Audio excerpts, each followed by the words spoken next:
বাংলাদেশের রাজনীতির হাওয়া হঠাৎ করে এতটা ঘুরে যাবে তা হয়তো কেউ কল্পনাও করতে পারেনি। ছাত্র শিবিরের সাম্প্রতিক জয় জয়কারে একদিকে জামাত ইসলামের নতুন জাগরণ ঘটছে, অন্যদিকে কোণঠাসা হচ্ছে বিএনপি, যার ফলে আসন্ন জাতীয় নির্বাচন ঘিরে নতুন এক সমীকরণের সামনে দাঁড়িয়ে বাংলাদেশ।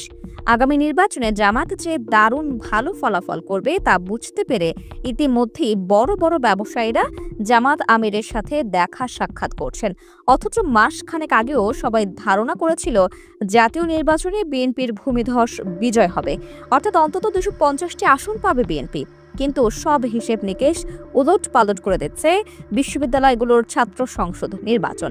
সেখানে ছাত্রদলের ভরাডুবি দেখে অনেকেই আশঙ্কা করছেন একই অবস্থা জাতীয় নির্বাচনেও হতে পারে, যার ফলে জামাত ইসলামীও নির্বাচনকে ঘিরে নতুনভাবে সাজাচ্ছে তাদের কর্মপরিকল্পনা।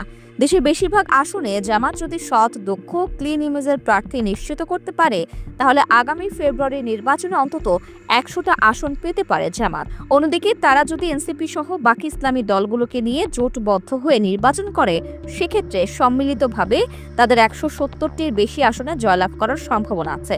এমনকি নির্বাচন যদি পিআর পদ্ধতিতে হয়, সেক্ষেত্রেও অনেক বেশি সুবিধা পাবে জামাত। একদিকে বিএনপির আভ্যন্তরীণ সমস্যা, অন্যদিকে এখনও তারেক রহমানের দেশে না ফেরা, সব মিলিয়ে বিএনপি এখনও আগামী নির্বাচনের জন্য প্রস্তুত নয়। অথচ জামাত ইসলামী বেশ আগে থেকেই 300 আসনে তাদের প্রাথমিক প্রার্থী ঘোষণা করে রেখেছে। এমনকি জামাত থেকেই হিন্দু ধর্মাবলম্বী এবং নারীদেরও প্রার্থী করার গুঞ্জন শোনা যাচ্ছে, যা তাদের ভোট আরও বাড়িয়ে দেবে। আগামী নির্বাচনে তাই জামাত এখন পর্যন্ত সবচেয়ে ভালো অবস্থানে আছে। আগামী ফেব্রুয়ারি মাস আসতে আসতে জামাতের এই পরিস্থিতি আরও ভালো হবে বলে ধারণা করছেন রাজনৈতিক বিশ্লেষকরা।